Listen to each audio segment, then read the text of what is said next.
I should have this up tomorrow. Welcome to Michigan Mayhem and Murder with Tobin Buhk. He'll take questions at the end. You can ask questions one of two ways. Well, there's not many participants, so maybe it won't be that much difficult. But you can either post your questions under chat, and then we'll read them back to you. Or you can raise your hand, which you will find under the bottom of participants, and then I will call on you when you're ready.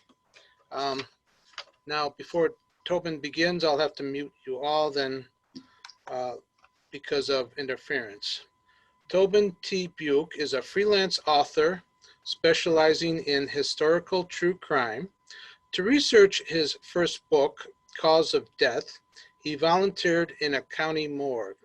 His subsequent true crime publications include Skeletons in the Closet, True Crime in the Civil War, and Poisoning the Pecs of Grand Rapids.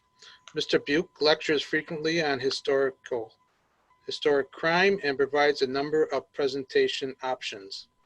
Coming out later this year, he will be having an article, I think you said Michigan history, is that right? Yep, that's correct. And his latest book, Lonely Heart Killers. So I'll turn it over to Tobin.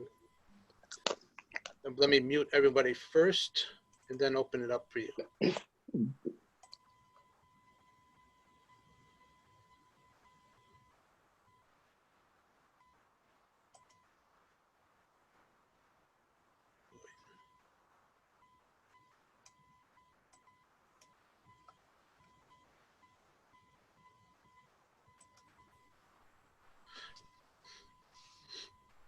Okay, Tobin, you can start.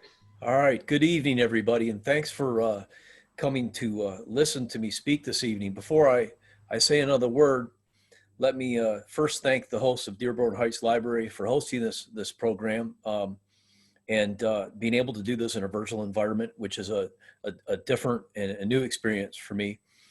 The only problem with Zoom is that I can see myself right now, and when I'm speaking in public, I don't have to look at myself, which is kind of nice. A little bit about me. I'm a true crime author. I specialize in historic crime. The first two books that I wrote were based on my experiences in a, pardon the pun, real life morgue, which is why no one ever wants to have me speak around dinner time. But I won't be talking about any of the real graphic stuff tonight, so you can rest easy about that. I've written 11 books. I've been featured as a expert on the Travel Channel show Mysteries at the Museum. One of the times was on a museum there called Marvelous Marvin's Magical Emporium. And you can find that segment on YouTube under, I think the segment is called, I think it's called The Lonely Heart Killer, now that I think about it. Anyways, it was the season last year. My 12th book will be out in July, and I have an article coming out. The article is going to be in Michigan History Magazine about some early lawmen in Michigan, which is a topic you don't hear a whole lot about. And then the book that I have coming out, I'm kind of excited about. It's an old case, a very famous case, but a case that I've sort of broken some new ground on. And I'm going to talk a little bit about that this evening. I speak around the state. Last year, I gave about 55 of these presentations on the various topics. So what I'm going to do tonight is take you through what I call the Rogues Gallery. It's murder and mayhem in Michigan through its most, think about it as a historical tour of Michigan through its most infamous criminal cases. So I'm going to share my screen with you here so you can see my presentation. And here we go. Okay, look good? All right. Now, I call this presentation the Rogues Gallery. What is a Rogues Gallery exactly? Well, whenever I write a book about historic crime, it's important for me to sort of deprogram myself into thinking that the way things are in my world today are the way things always have been. The world of yesteryear is quite a bit different than the world is today, and this is particularly true when it comes to law and order. In a day before digital photography, in a day before DNA, they relied on an old type of identification technique called the rogues gallery. And what they did is they took a mug shot, frontal and profile. They mounted them on a card, and they took 11 bodily measurements, which was a French system named after its creator. It's called the Bertillon system. The 11 bodily measurements were supposed to be measurements that could not be easily falsified, and were true even with suspects that came in disguise. So they would be things like height, wingspan from the tip of the finger to the tip of the finger, length of the head, width of the head, those type of things. And what they did then is they put those measurements on one side of the card and the mug shot on the other side, and then they put them in their rogues gallery for easy reference. What you're looking at here is a picture of Detroit's rogues gallery about 1910, with the Clara Langerink in front of it, typing in a typewriter. Now, Detroit wouldn't become a million-person metropolis for another 10 years, till 1920. So the rogues gallery of Detroit is only the 3 cabinets you see behind Miss Langerink. The biggest rogues gallery in the world at the time was Chicago Police Department, seconded by San Francisco Police Department. So mugshots. One of the interesting pieces of evidence that has been left from the past involving criminology are these mugshots. And sometimes people weren't very happy about sitting for their mugshots. Now, the cameras they used in this age were big and bulky and fixed, and you had to hold a pose for a little while.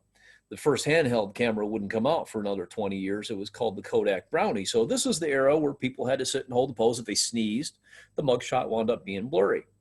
What you're looking at on the right-hand side is a very early con artist named Ismaiah Martin, or Ismay Martin, who was caught for scamming a whole bunch of people in Grand Rapids, Michigan for selling bicycles and insurance policies that didn't exist. Now, Ismay got caught in Cincinnati, and when she got caught, like all criminals of her era, she sat for her mugshot.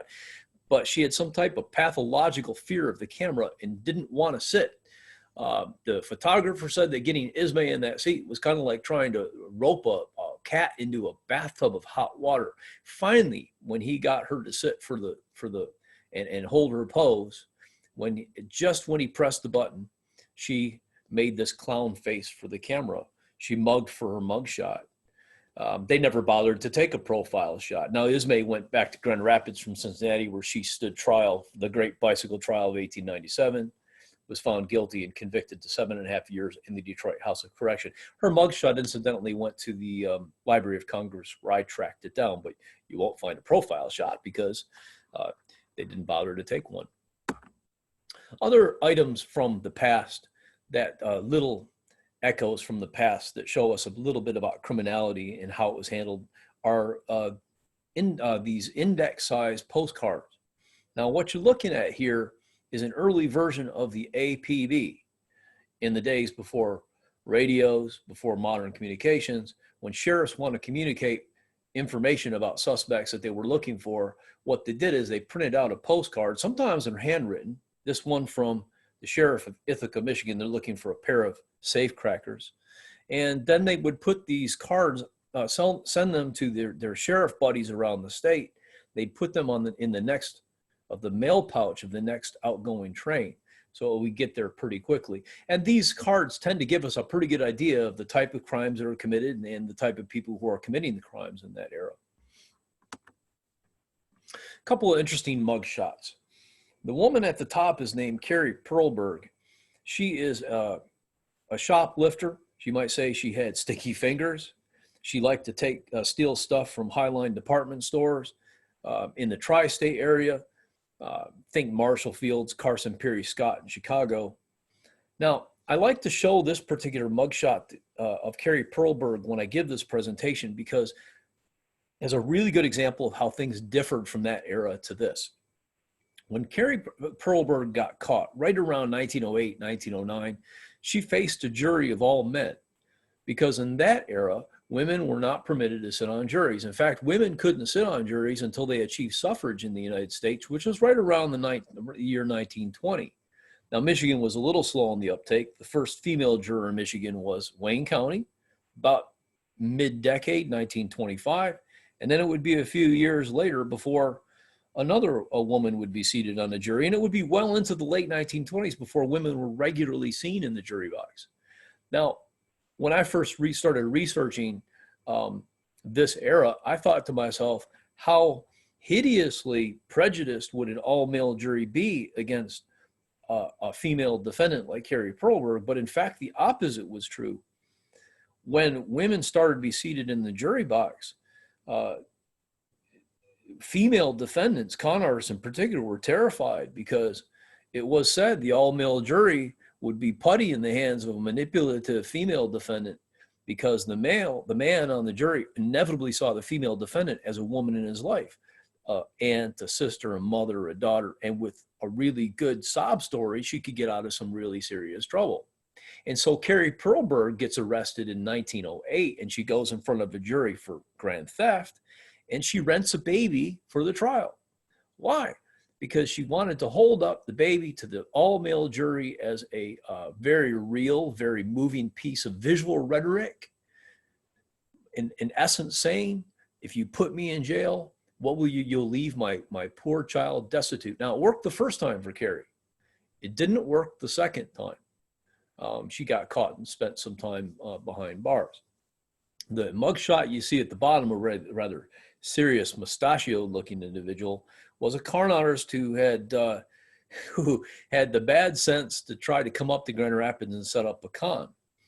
And what happened was this fellow was known all over the Midwest.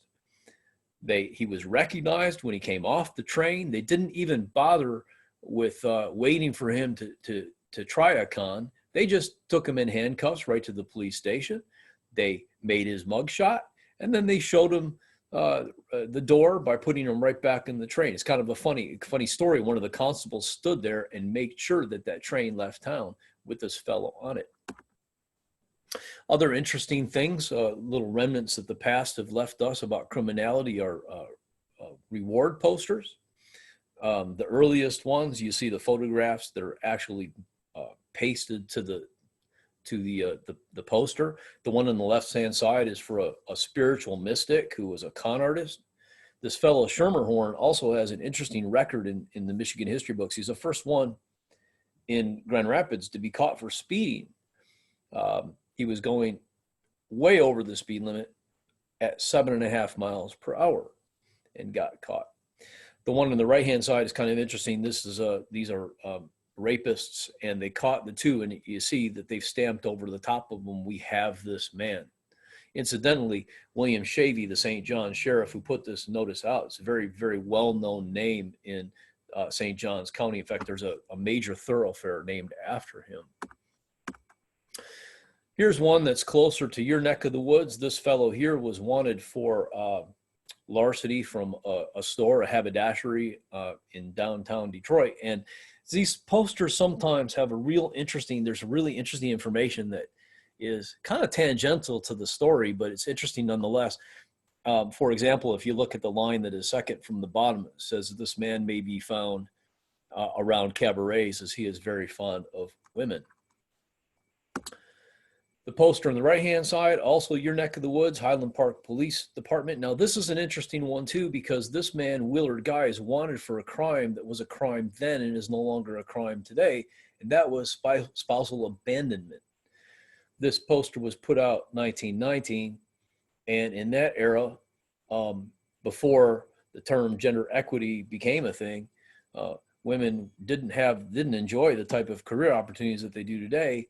And when Willard Guy left his wife, Irene, he left her without a means. And so she went to the Highland Park police chief, a fellow named Charles Seymour, swore out a warrant for this man's arrest.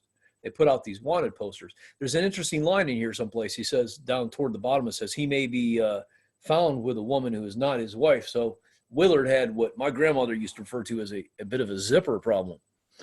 They caught him. And he went kicking and screaming back to Irene, and Interestingly enough, they lived the rest of their lives together, dying about a month apart in 1926. I don't know if it was a happily ever after for Willard. Another interesting note about this, Charles Seymour, the police chief who put this poster out, was the first police chief to use fingerprints in the state of Michigan for identification purposes. Here you see another one of those wanted postcards, this one from Niles, Michigan. This one is handwritten. And again, this fellow was wanted for wife desertion, which was a crime then, and it is no longer a crime today. And the reason for that is gender equity. Okay, now that's a little bit of a walk on the dark side of yesterday. Now I'm going to get into some of the actual cases. Because I wrote a book called,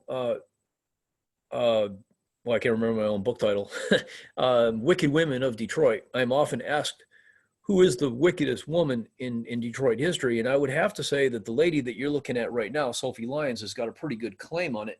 Now, she wasn't the murderer, but she was kind of a con artist extraordinaire. Now, it's hard for me to completely condemn her. She grew up with had a very rough upbringing. She was raised in a rough area of New York City by a stepmother who gave her a quota of purses that she had to snatch every day. So Sophie grew up in the life. When she married the first time, he was a well-known safecracker, and as a couple, they did a bank job that was $1 million bank job in the late 1800s. It was the biggest New York City had ever seen. They inevitably were caught, and both did time in Sing Sing. Her husband boosted her during a snowstorm in a carriage, but they both wound up turning themselves in because they got tired running from the law. Now, somewhere in the late 1800s, 1883 or so, Sophie, free from prison, decided to come to Detroit, where she opened up a boarding house, and she started to set up cons. She had a whole criminal network going. She's best known for something called the Badger game, where she would use her good looks, entice a gentleman up into a hotel room, and then force him to pay her, or she was going to run out saying that something happened in that hotel room that was less than savory. In that era, that type of a scandal would have ruined a person's reputation, and so she made a lot of money on the Badger game. 1884-85 sees her involved in a theft network where she had a series of fences in the city of Detroit, and they were running all over the place stealing stuff. Her downfall came down to 3 very expensive gold watches and a private investigator that the Detroit police had put into Sophie's boarding house, a woman by the name of Teresa Lewis, who herself had a very sketchy past. Teresa Lewis traced the numbers on those watches to a local pawn shop and sent them over to the police, and the whole network was exposed. Now, the watches led to 3 different trials, and in between one of them, Sophie and Teresa Lewis had a fist fight in which Sophie knocked Teresa Lewis down to the ground. Now, Teresa Lewis was the number 1 witness against her. She kicked her mercilessly and put her in the hospital, and Teresa Lewis died not long after that, and with her died the case against Sophie Lyons. Pretty much burned everywhere, though. Sophie decided to leave town. By this time, she had a second marriage, and she and her second husband decided that they would run a con game on passengers on transatlantic ocean liners. Supposedly, they stole everything that wasn't bolted down. She had a pair of high heels, I guess, that were hollowed out, and she was able to secret jewels in the high heels and keep them from the prying eyes of customs inspectors. Sophie Lyons, at some point in time, had, a crisis of conscience. She returned to Detroit and decided she was going to go legit. She used her ill-gotten gains to begin a real estate empire. Supposedly, she owned several blocks in downtown Detroit.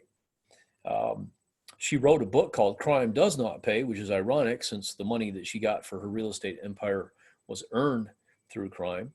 And she set about giving all kinds of money to charities. She gave a bunch of money to the Detroit House of Corrections. She had this idea, it was considered harebrained at the time, but it's kind of ingenious when you think about it. She was going to buy some old Detroit trolley cars and set up a park for children, which never materialized because she died. Interestingly enough, when she died, it was discovered she had a couple of safety deposit boxes that were crammed full with jewelry, including 3 very, very expensive gold watches. I give you Robert Irving Latimer, Jackson, 1889.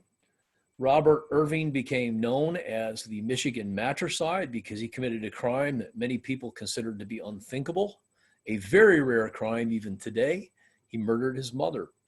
And then he had set up the perfect alibi by putting himself in a Detroit hotel at the time the crime was supposed to be committed. However, he didn't account for the fact that some trainmen spotted him on trains going back and forth from Jackson at about the time his mother was bludgeoned to death. Now that's where the story is really interesting. It becomes really interesting because he gets sentenced for life in prison, which back in those days was 20 years with the possibility of parole. Now, he was a pharmacist by trade, and he happened to enter the prison system at the same time as an incredibly lax administration took over. And what they did is they allowed him to become the prison pharmacist and bring in whatever drugs he wanted to minister to his fellow inmates. He whooped up a batch of prussic acid, also known as cyanide, and poisoned his way out and actually killed one of the 2 guards he had poisoned. So that led to his possible parole being put off. And at one point in time, he was the longest tenured inmate in the state of Michigan. Now, in the 1930s, they opened up the new Jackson State Penitentiary, and they transferred every single inmate to that structure except one. And it was Robert Irving Latimer, who was allowed to move about the prison. Apparently, he became very fond of gardening. Another interesting thing about him is that he became a well-known author behind bars. He wrote stories under a pseudonym. And one other interesting fact about Robert Irving is we don't have a death penalty for state crimes in Michigan, but every now and again, historically, it comes up for debate. And usually this is triggered by some type of a headline case. Irving Latimer triggered 3 different discussions, very serious state-level discussions about bringing a death penalty to Michigan. One was a hanging bill, but it was amended by a proposal to bring a guillotine into Michigan and actually decapitate Michigan's victims. It never went anywhere. It failed ultimately.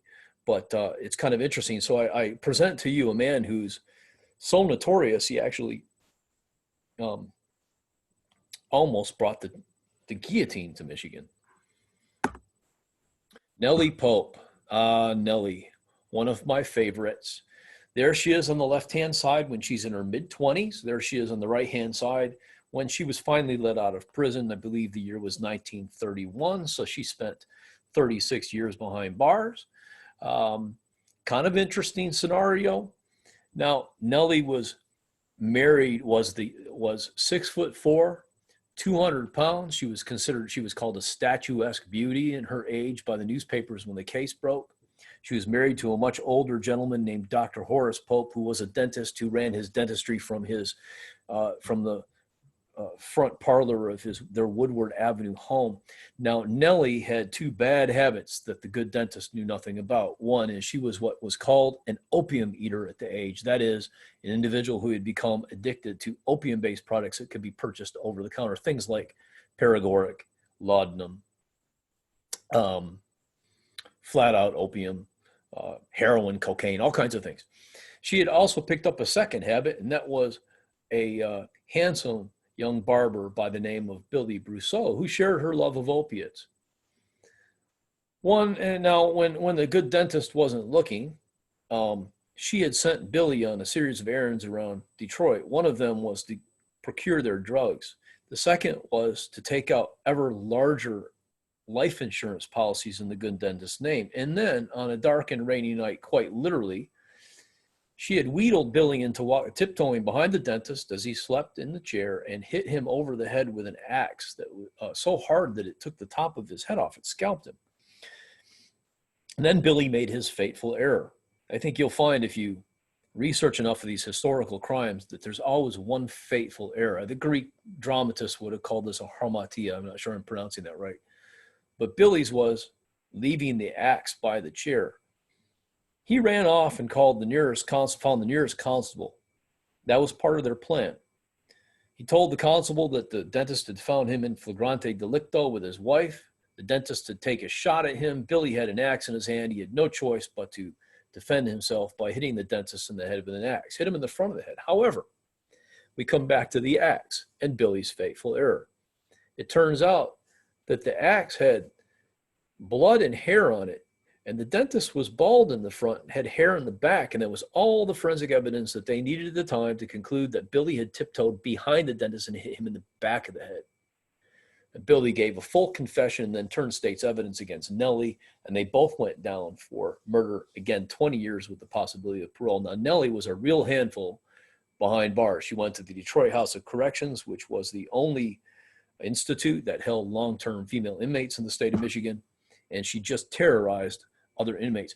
They had a rule called the silence rule. Now, this was not unique to the Buhk.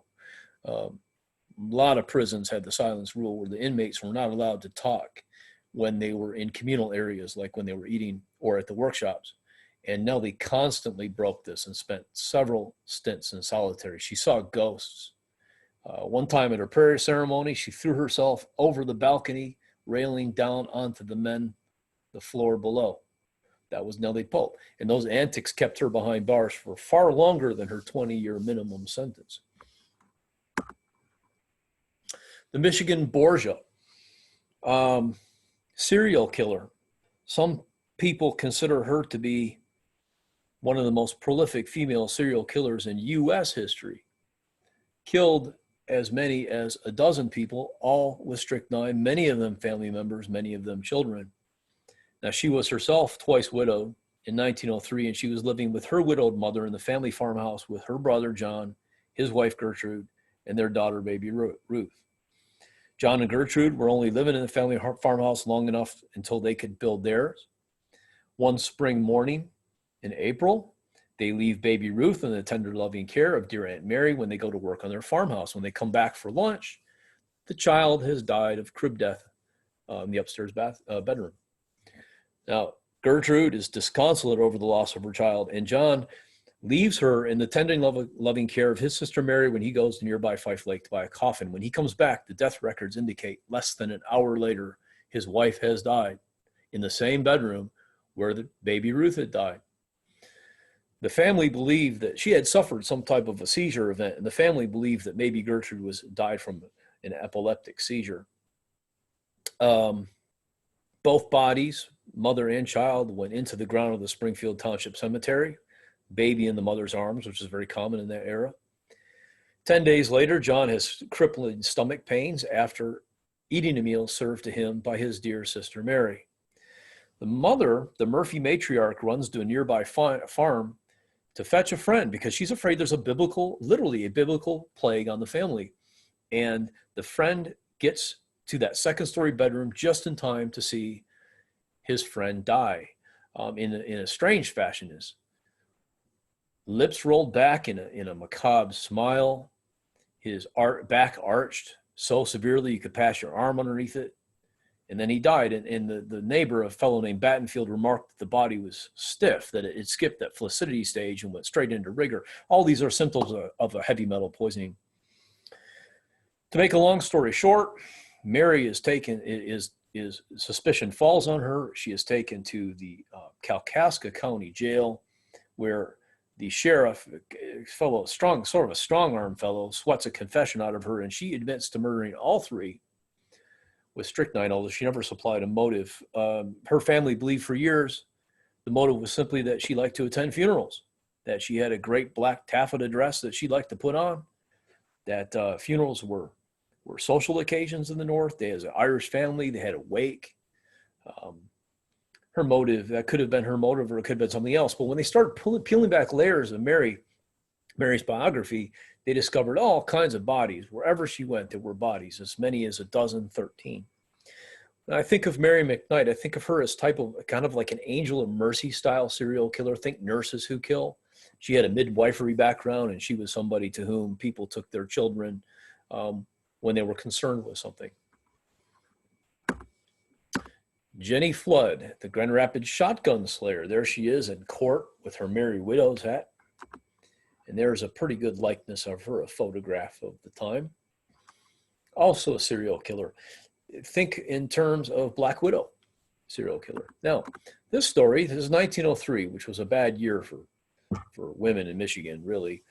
This story centers on this particular farmhouse where Jenny Flood was living in a situation that no self-respecting woman would have lived in those age. She was living with two men who she was not romantically linked with, but you can imagine the kind of rumors that were flying about this arrangement.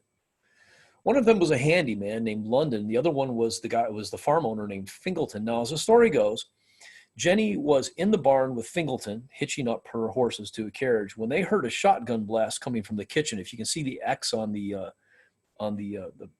sketch. Jenny said she went into the kitchen. Now, this is a crime scene sketch from 1903, which is itself kind of rare. And she found John London, the handyman, slumped over at the table. Apparently, he had been eating. There's a gaping hole in the side of his head, and a big chunk of his brain matter was laying where the tea and kitchen is. Now, Jenny said that he had committed suicide, and she pointed to some pock marks on the ceiling above him, where the shot apparently had gone through his head and buried itself in the ceiling. But that didn't fit the entrance and exit wound, so Jenny changed her story. She said that he had a shotgun with a trigger, hair trigger, that he must have reached for it. He kept it in the pantry where the X is, and when he reached for it, the gun went off. Now, that would explain the entrance wound and the exit wound, but it was an extremely awkward thing for him to try to reach back to that rifle seated where he was at the table. A rather long-limbed sheriff's deputy tried it, and he couldn't even reach the gun. So they started to look at Jenny Flood, who, very much like Mary McKnight, had been married previously twice, and was living on the generous proceeds of some very large life insurance policies. In their investigation, they subsequently discovered that she had taken out massive life insurance policies in both London and Fingleton's name. In fact, she had tried to insure London for $500,000 in 1903, and the Maccabees wouldn't even underwrite it because it was such a huge sum. Now, all of a sudden, she became the key figure in a murder probe. Well, the police really questioned whether she was out in the barn that day when the shotgun blast went off. They had an idea that she was in the pantry. She was serving John London his last meal. She tiptoed behind him, grabbed the shotgun, inched it closer to his head until it was near contact, and then pulled the trigger. So they told Fingleton that his name had been found all over life insurance policies and that he was certainly the next victim. Fingleton, of course, had no idea about these insurance policies, so he fessed up. Jenny Flood was, in fact, in the kitchen when the shotgun blast went off. Jury found her guilty, sentenced her to life in prison. That amounted to just a few years. We had a governor by the name of Ferris. Ferris State University is named after him, and in his last month of office, he set a record for a number of pardons that he issued, including life for Jenny Flood. The people of Michigan were furious about that because they had felt that the governor had wiped away just verdict for political reasons. Mother Eleanor in 1907, a less violent crime. Mother Eleanor, if you can see these photographs, she is prominently displaying her finger with a great big jewel on it. Now, that is actually not hers.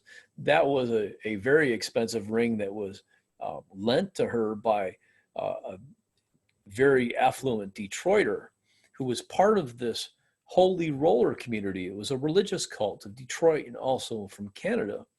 What they did not realize is that Mother Eleanor was, in fact, a woman by the name of Dis DeBar from New York City, a well-known con artist who had done religious cons on people on both sides of the Atlantic. She was actually wanted in England. When they discovered this, she must have had some type of a sixth sense for feeling the heat because she had fled the jurisdiction right before the investigation took place. Now, unfortunately, for the people who lost money and jewelry in Detroit, she was never found. In fact, her fate to this day remains uncertain. What is certain is that she conned a lot of people out of a lot of money. Now, interestingly enough, this happened in 1907. A few years later, there was a lot of pressure on the Detroit police to bring a stop to these type of scams. So what they did is they took a female operative and they gave her some money and they sent her to fortune tellers. Now, it was against city ordinance to advertise, for fortune tellers to advertise in newspapers. So they gave Miss Clara Langerink, the matron who I showed you a picture of earlier, money, and she went to fortune tellers who would advertise in the newspaper, and if she gave $1 over, and if she got her fortune read, then the fortune teller was arrested. So that was about the best they could do, was sting people for telling fortunes and advertising in the newspaper, and all of that is a reaction to not being able to catch the biggest fish of all, which was Mother Eleanor. Another serial killer. We've had a lot of serial killers in this state. This one is Arthur Warren Waite, who's known as the killer dentist. All the figures in this story were from Grand Rapids, but the case actually took place in Manhattan. Now, Waite was known as a self-made man. He was from very humble beginnings in Grand Rapids. His parents were fruit and vegetable wholesalers, and they grew up in close proximity to an area of the city that had some of the most affluent families, including the Peck family, a family that had made a fortune on pharmaceuticals. And they had the daughter, Clara Peck, found herself in the sights of a really ruthless and very scheming con man in Arthur Warren Waite. Now, Waite went on to graduate from the University of Michigan's dental school, but he falsified some records so that he could get a job quicker. He basically did sort of a kind of sidestep graduate school, wound up in South Africa as a dentist. Now, when World War I broke out, he came back to the United States, and investigators said he went heiress hunting. What he was looking for is a very, very big fortune he could get his hands on very quickly, and that turned out to be the Peck fortune. He wound up marrying Clara Louise Peck, and then he systematically planned on wiping out the entire family, poisoning all of them. He poisoned the mother first, then the father, and then he was in pretty good progress in poisoning his wife when he got caught. He was tried and sentenced in Manhattan and sentenced to the electric chair, where he died in 1917. The photograph you see on the right-hand side is the photograph taken when he entered Sing Sing's death house. It is said that Arthur Warren Waite could get anywhere and do anything with his boyish good looks and his smile. And I find it kind of curious that even though his fate is certain in that photograph on the right-hand side, he is going to go through the little green door and take the long walk to the electric chair to Old Sparky. He is still smiling. This is Royal Oak, also a serial killer. I've written a book about him and a chapter about his daughter in my Wicked Women of Detroit.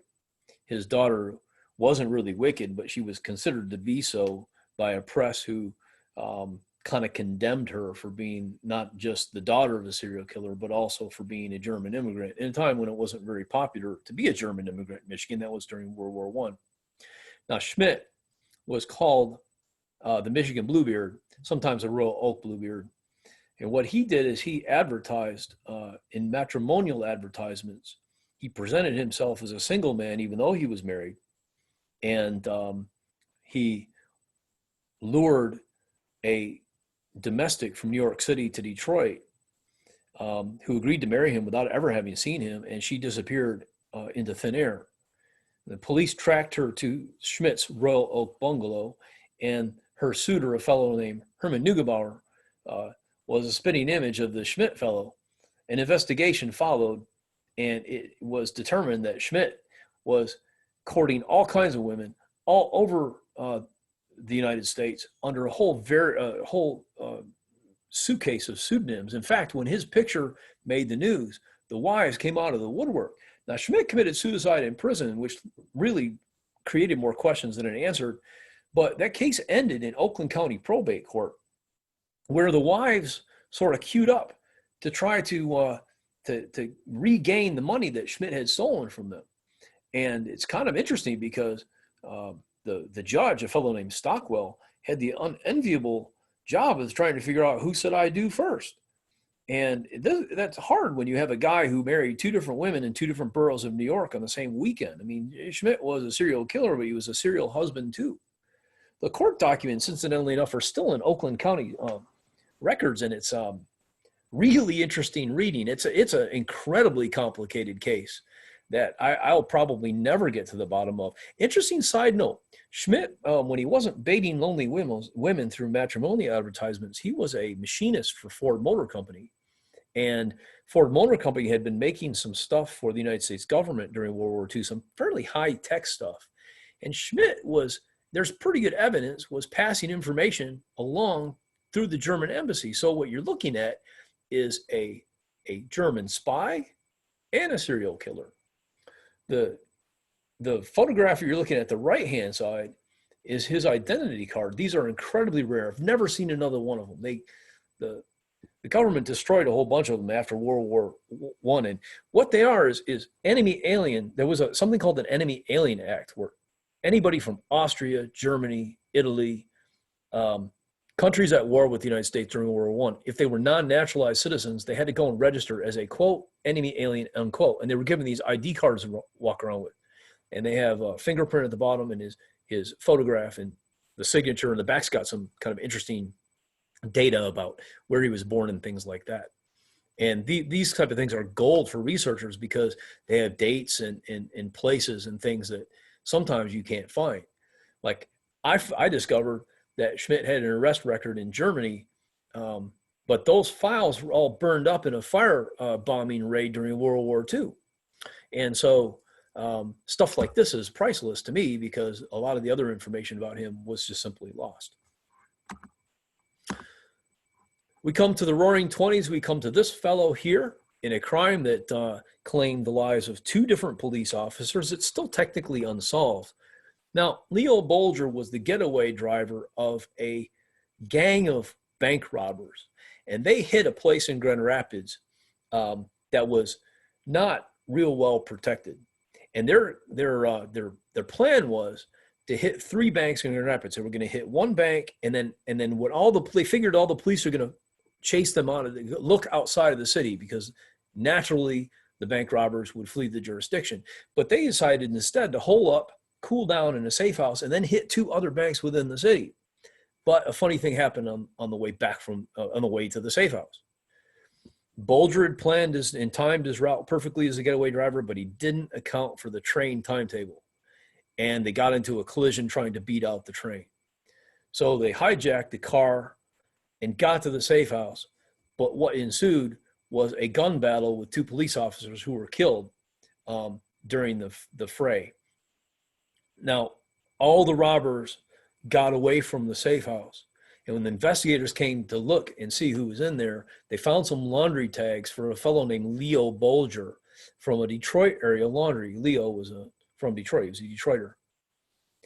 So they tracked the laundry tags to this fellow. They arrested him, and they squeezed him to try to figure out who the actual shooters were. Leo was just the getaway driver. And it turns out that these guys didn't really know each other, and they only knew each other by nicknames. So he identified one as a fellow named Big Red and another as a fellow named Mac.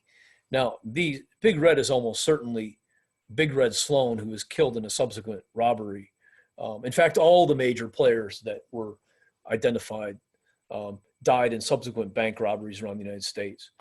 There were 2 women who could have been involved, and they were found burned up in a car outside of Minneapolis. Apparently, they tried to blackmail the wrong man, a local underworld figure. So the only guy who was actually brought to task for all of this was none other than Leo Bolger. Now, Bolger is given a life sentence for his part in this, and he is put in Marquette State Penitentiary, which came into being in the year 1889. Now, it turns out that Bolger isn't just a completely bad guy. There was a prison break where a girlfriend of an inmate smuggling a gun in a revolver in a tuna can, I guess, or a can of food, and a running gun battle happened, and the battle actually cost the warden his life, and the escape was foiled by none other than Leo Bolger. So he was given an immediate pardon for his action in that. And then he just disappears into the historical ether. What you're looking at on the right-hand side is his fingerprint card. By 1921, fingerprints were kind of a mainstay in criminal identification in Michigan. The first local group to use it was, again, Highland Park, 1919. The state police a few years earlier than that, 1917. It's kind of interesting, these fingerprint cards. A lot of times they don't have mugshots, and sometimes they do. But the old system died hard. If you look above Bolger's 10 fingerprints, you'll see a series of numbers. That's the old system too. So it kind of atrophied, or rather coexisted with the new system, and then eventually just faded away and gave way to fingerprint identification. This is a reward poster from the city of Denver. Now, it turns out the Big Red Sloan was a key player in a heist of the Federal Reserve Bank there, where they stole bags and bags of $5 bills. And Sloan is the fellow on the upper left-hand side, and the two women I referenced are in the bottom. And it turns out that Sloan was shot dead during the robbery. In fact, they found him slumped over the passenger side of the car with a bullet in the back of his head. Sloan is almost certainly one of the shooters that cost the two Grand Rapids police officers his life, but the case is still technically unsolved. So if you were to look at roles of fallen police officers in the state of Michigan, the two from Grand Rapids from 1921 would be unsolved, but he's almost certainly one of the shooters. 1922. All right. On the left-hand side, you see a wedding announcement, which was subsequently turned into a press photograph. The bride, the proud bride, is none other than Mae Ford, and her husband, the groom, is Mae Ford. Say that 10 times. Now, Mae Ford and Mae Ford was a cabaret singer from Toledo, Ohio, and he was a prosperous farmer from Plymouth Township. They met the way a lot of couples did in 1920, a lot of older couples did. They met through a matrimonial advertisement.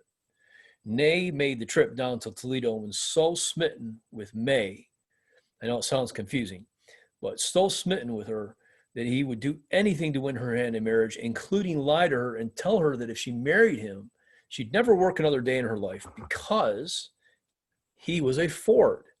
He had the right last name. Well, it turns out that he was a Ford, but he wasn't that family. There's a lot of Fords in southeast Michigan. They're not all related to the automobile tycoon.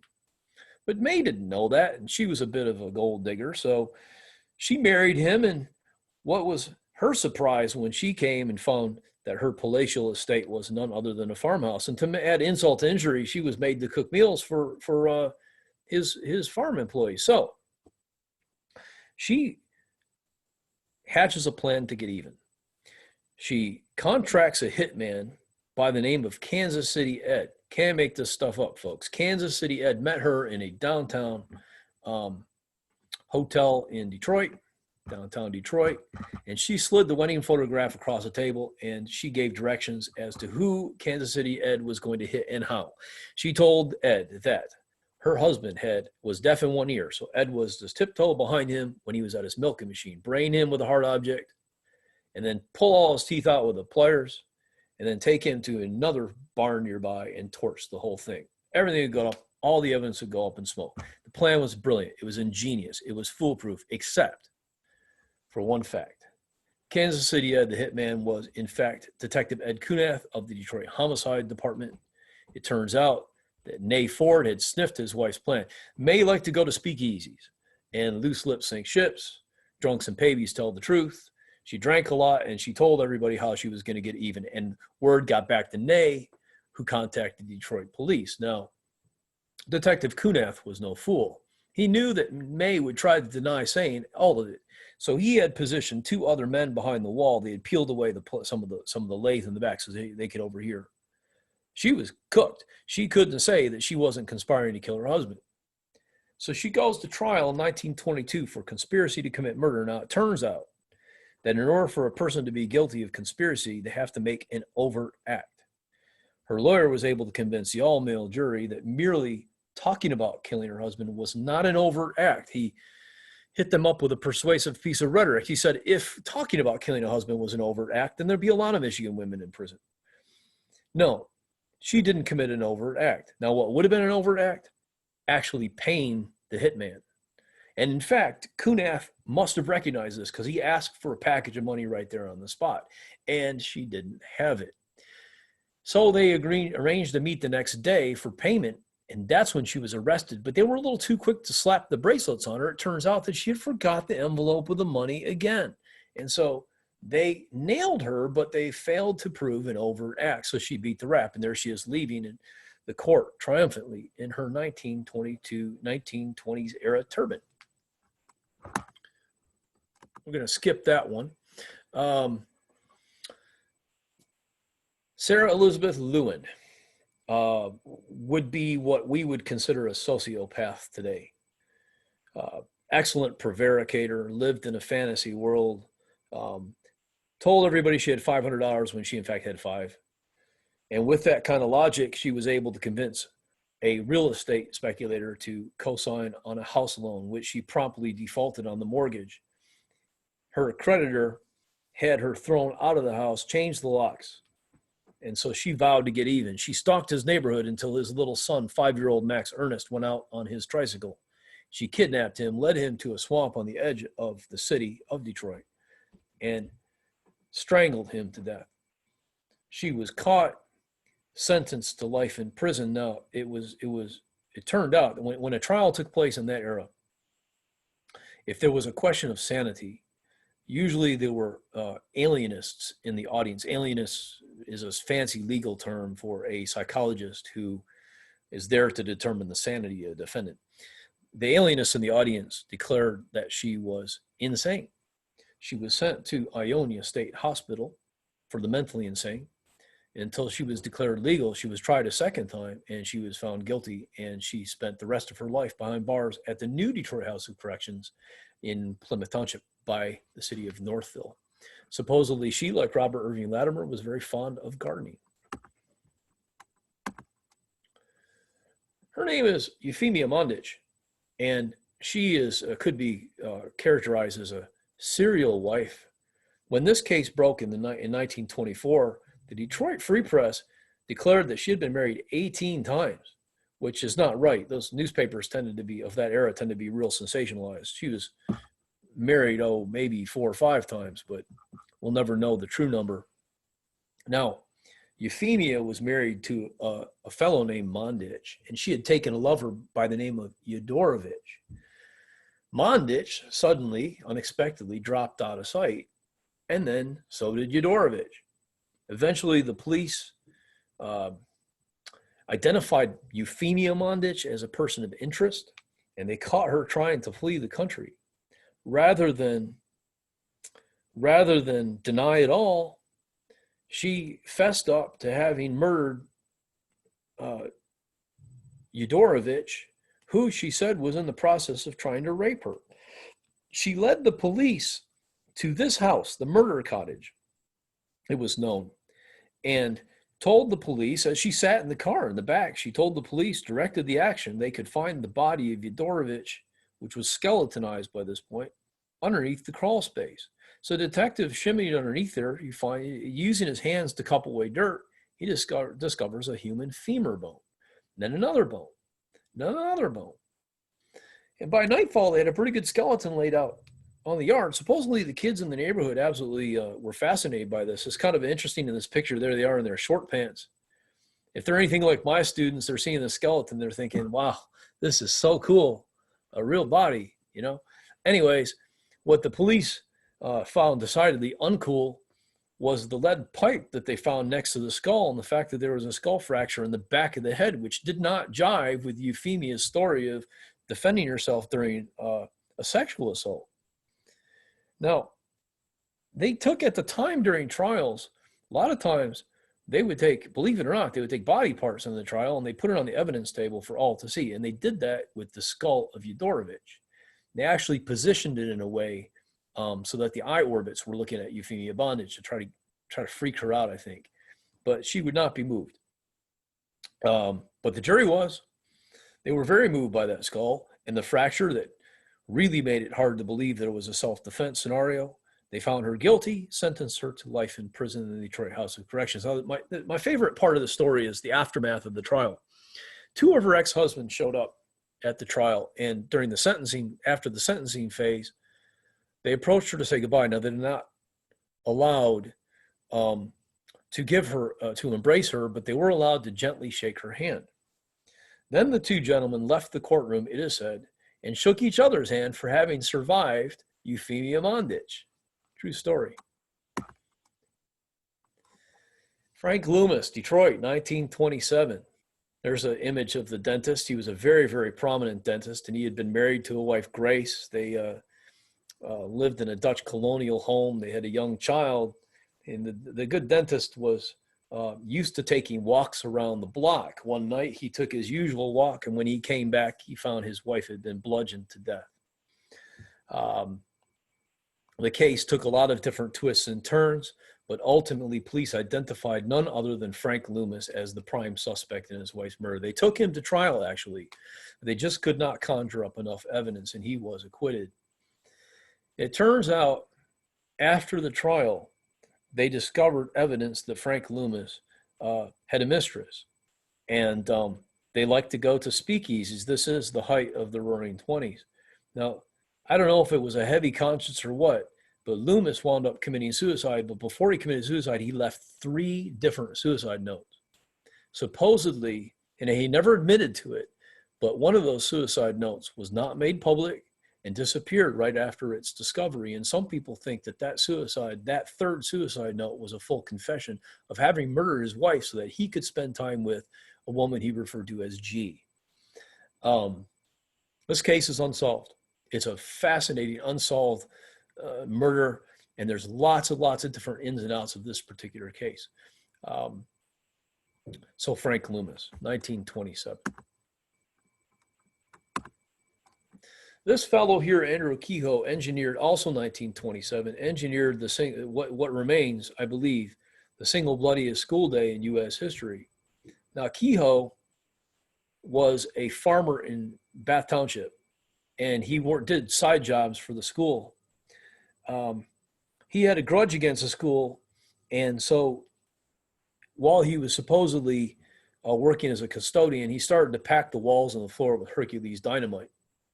Now, the school was L-shaped, brick structure, and one of the sides held the elementary wing, and the other held the secondary wing. And what he had done is he had created a timing mechanisms to coincide with the 8 o'clock bell. When the 8 o'clock bell went off, the bomb was going to go off. So 8 o'clock of the fateful day arrives, the bell rings, the explosion takes down one half of the L, the top floor is collapsed on the bottom floor. Kills all kinds of students, teachers. It's just in the ensuing melee, parents ran to try to pick through the wreckage. And it turns out that the loss of life would have been much higher, but the shock wave, the explosion, was so strong that it caused a disruption in the wiring mechanism of in the other building, and so that building and its students were spared. Now, during the ensuing melee, Kehoe, who had murdered his wife just before all of this, drove up to the school to sort of take a look at his handiwork, I think, and the superintendent came by and put his foot on the running board.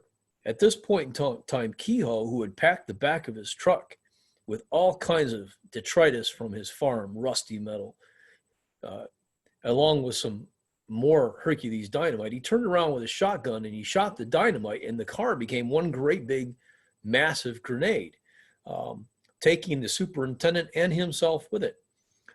Pieces of Kehoe wound up hundreds of yards away, including one chunk that had his wallet in it. It was how he was essentially identified.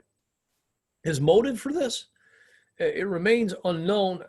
It was speculated widely, it's still kind of speculated widely, that he had a grudge against the school system because of taxes on his farm. It could be a deeper motive than that. The article I have here on the right-hand side by the Toledo Blade, which was, it actually sent planes over the scene, was one of the first newspapers to actually use airplanes in that fashion. There's an interesting paragraph on the bottom where they found part of his head and they were going to send the skull to the University of Michigan. And if you look at the bottom, it says that students of mankind declared that Kehoe was a strange throwback to the primitive day, who may have been bewildered by being forced to live their civilization laws. So essentially, there was some speculation that Kehoe was essentially a kind of a caveman, and that the proof of it was in the bumps of his skull that was going to be discovered at the University of Michigan. It's kind of interesting how even in 1927, you think that, Freud had done his thing and psychology was becoming a thing, and people were still had these ideas about bumps on the head and phrenology and brow ridges and the possibility that there could be a caveman walking amongst us and he would do these horrible things like dynamiting a school full of children. We'll skip that case because I'm running long on time here. All right. This is the focus of my next book. Now, you might have heard about this case. There were 2 movies made about this. There have been a couple of books written about it. The movie in the 50s was called The Honeymoon Killers. It's an odd case because they were caught for one crime, but they were never prosecuted for that crime. So here's how it went down.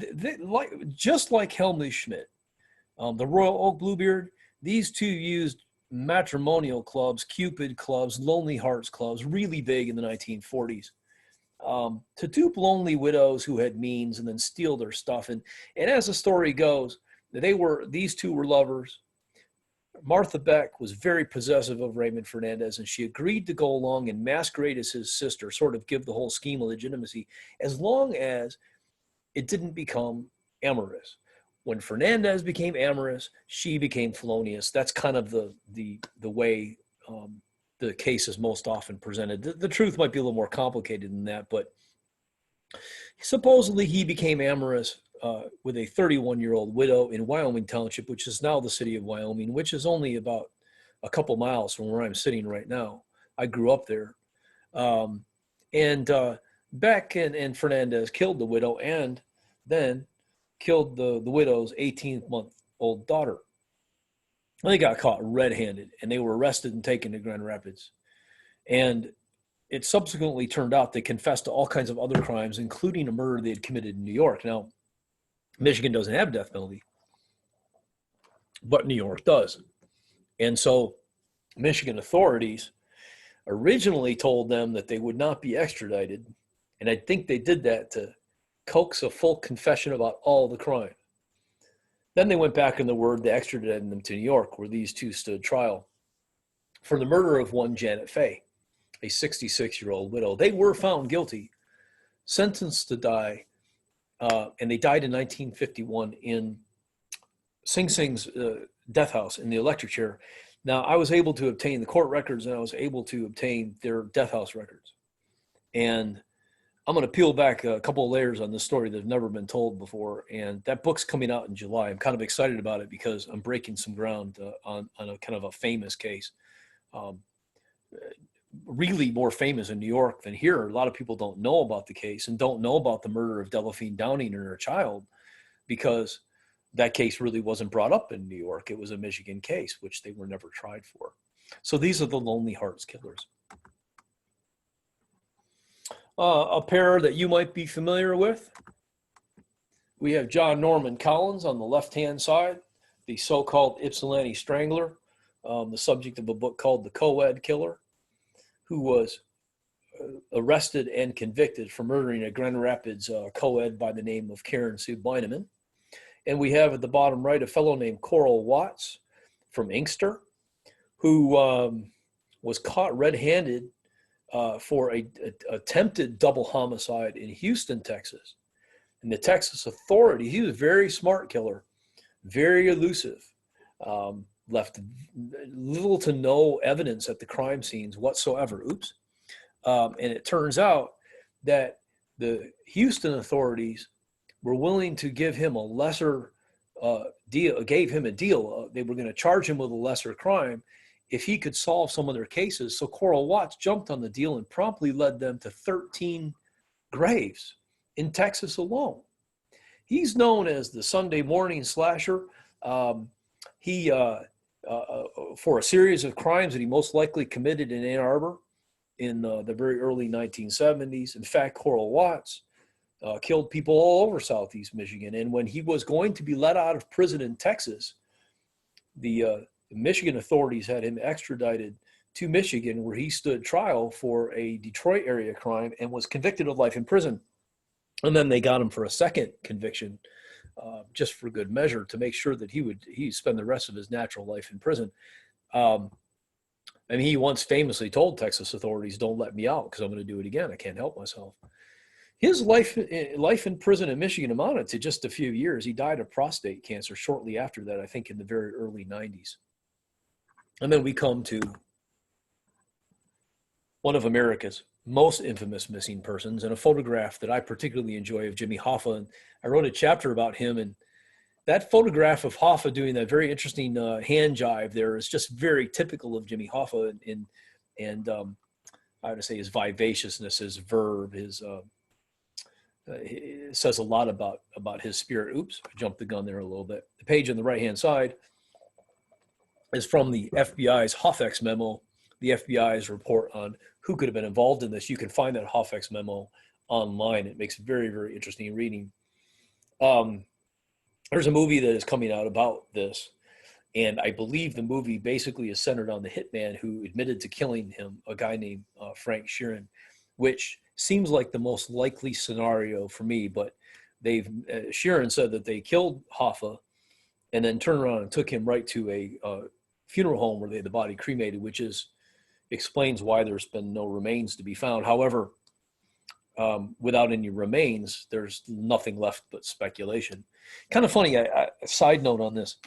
I was having a hard time writing this particular chapter. I wasn't very happy with the continuity of it. And I took a break, and I went to the local store to pick up some things on the honey-do list. And I was going through the checkout aisle, and that's where they have the scandal sheets. My grandmother called these scandal sheets, National Enquirer, the Star.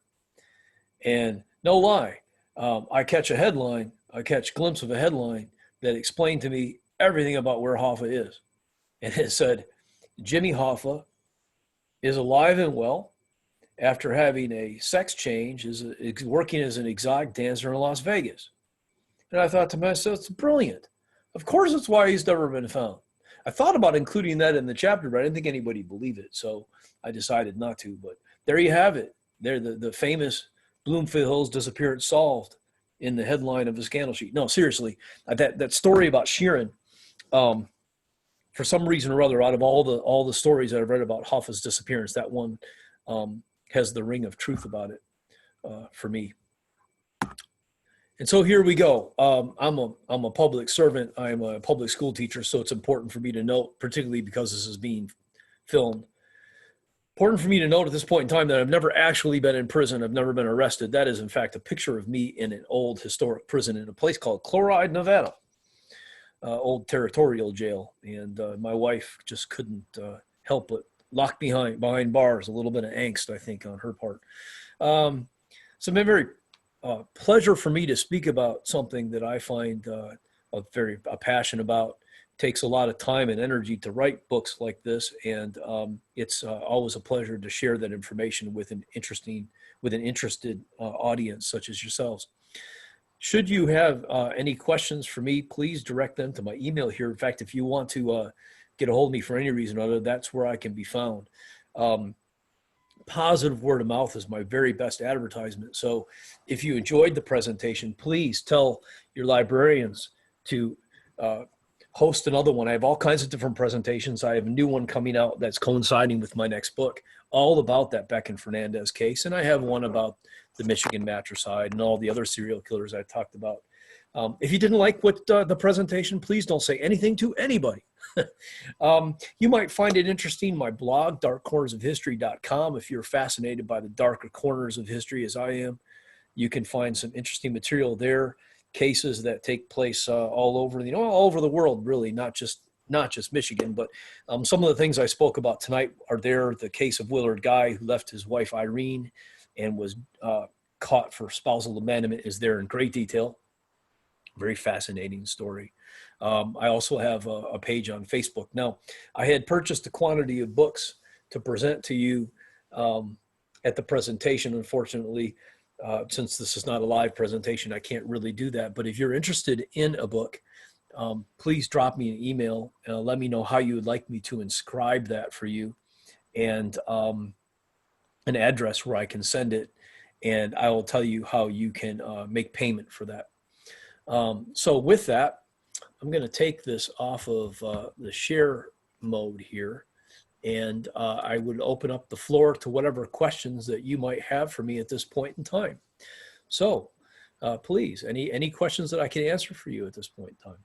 I think Mary Jo has a question, or she asked it. Shoot.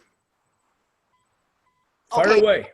Yeah, thank you. I just loved it. It was so interesting. So I first of all wanted to know, where are some of these artifacts kept? Are they in museums, private collections?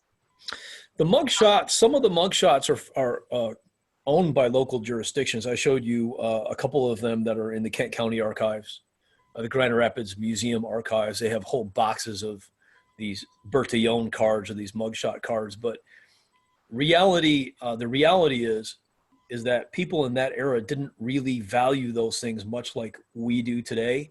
And so if you were to go find, say, a police file from early Detroit crime, you won't find it. A lot of times that stuff was taken home by officers who wanted to maybe write their memoirs about these cases. A lot of times it was distributed. I had just such an instance with the Schmidt case. I had, in a moment of utter bravery, I called Detroit Police Department. I actually got a live voice on the line, and I was asking them about a case. I said, do you have records from a case from 1918? And they said, 1980.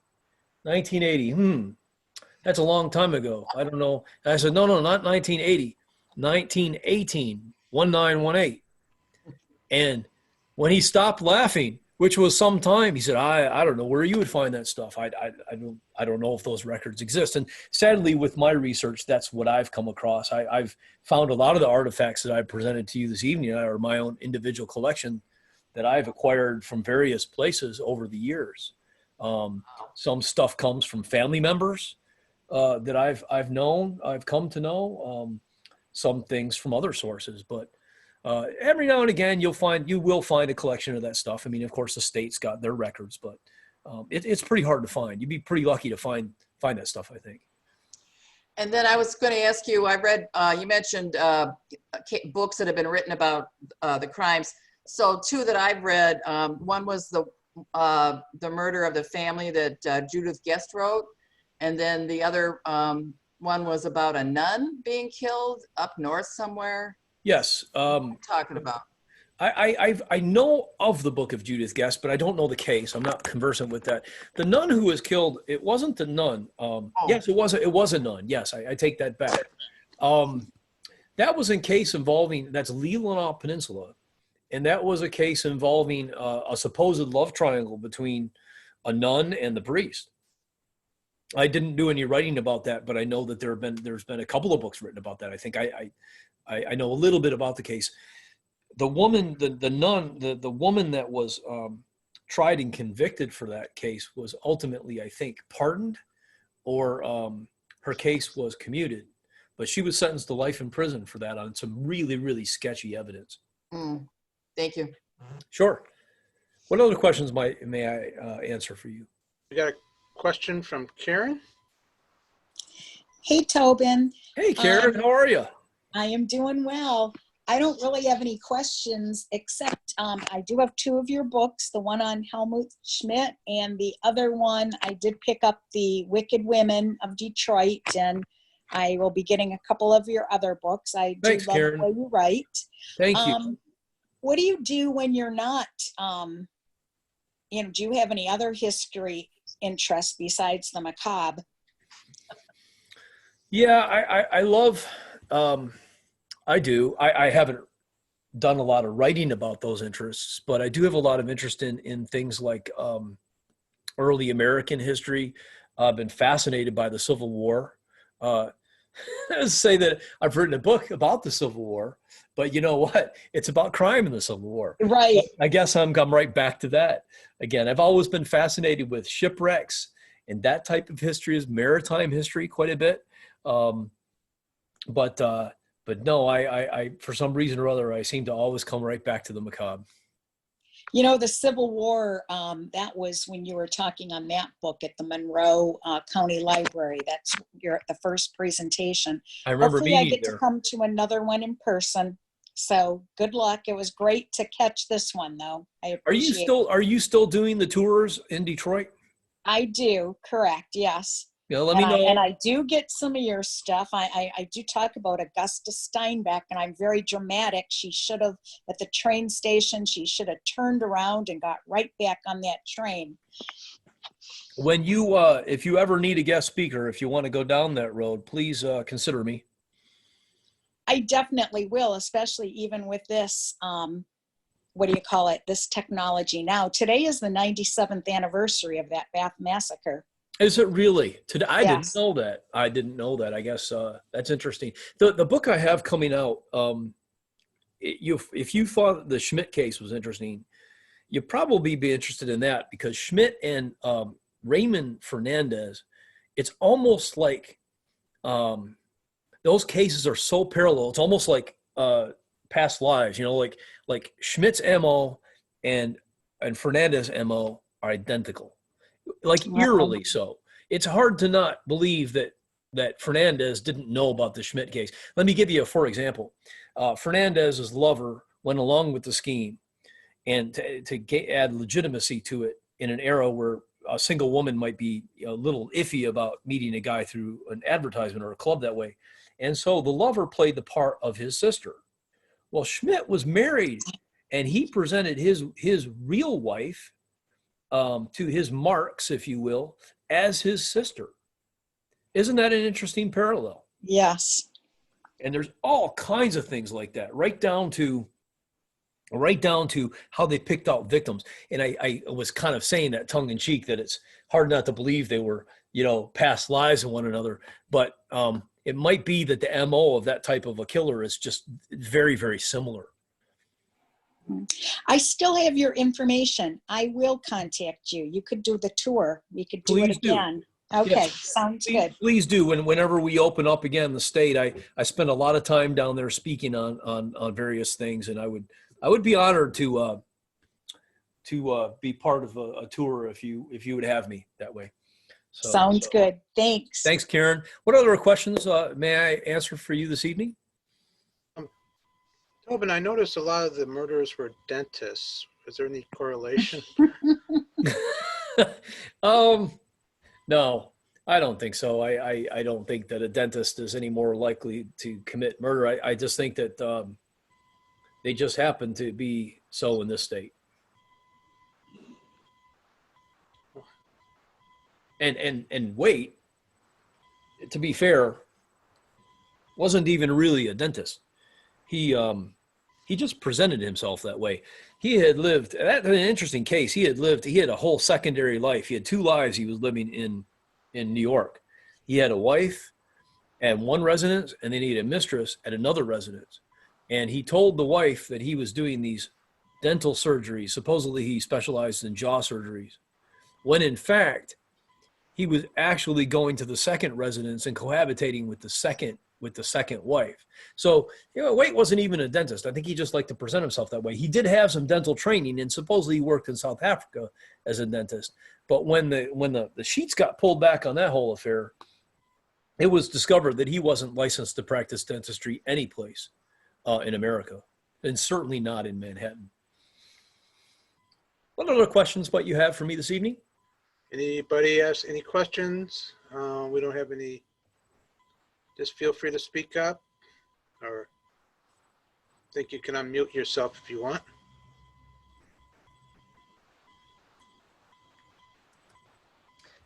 I don't have any questions, but I found it very interesting. Thank you very much. Thank you so much for joining in this evening. I appreciate it. Hopefully, when things normalize a bit, I'll be able to come down there in person and meet some of you folks. Right. Yes, we have lots. He has lots of other talks. So, Anybody else? Well, let me again say thank you for showing interest in coming to the presentation this evening. And again, I want to thank you. A big shout out to my hosts at the Dearborn Heights Libraries. Again, it means very much for me to be able to present about something that I've dedicated a portion of my life to. So I thank you all for that very much. And Well, with that, have a wonderful evening. Thank you. Did a good job. Thank you. Thank you. Bye-bye. Okay, I'm going. Thanks so much. Thank you for coming.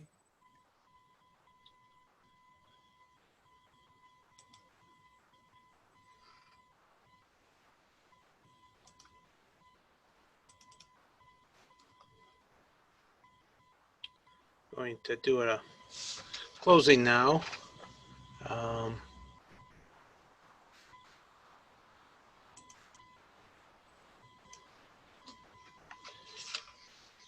Please join us for these upcoming web events. Tomorrow, May 20th at 6 p.m., Dr. Aisha Akhtar will be talking about how we can prevent future pandemics. She'll be taking questions on what caused COVID-19 and how a future virus could easily arise. Then on Sunday, March 24th, Dr. Salish Rao examines the top causes of premature extinction on the planet Earth and explains how a nonviolent, eco-friendly lifestyle can mitigate all these causes.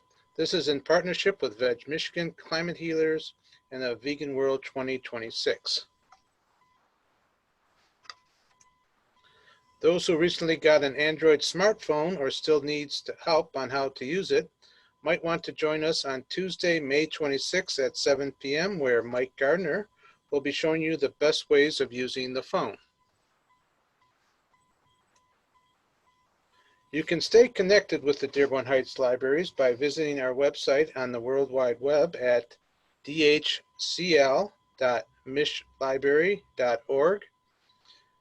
That's dhcl.mishlibrary.org, or visit us on Facebook, Twitter, Pinterest, Instagram, and YouTube. On YouTube, you will find this presentation as well as others and many other programs geared for all ages. By visiting these sites, you'll also be able to find out how to log into the aforementioned programs as well as other upcoming events.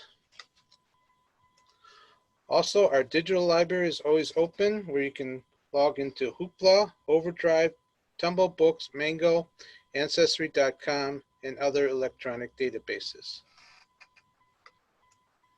This has been a production of the Dearborn Heights Libraries, a department of the City of Dearborn Heights, Michigan. Thank you for attending or watching.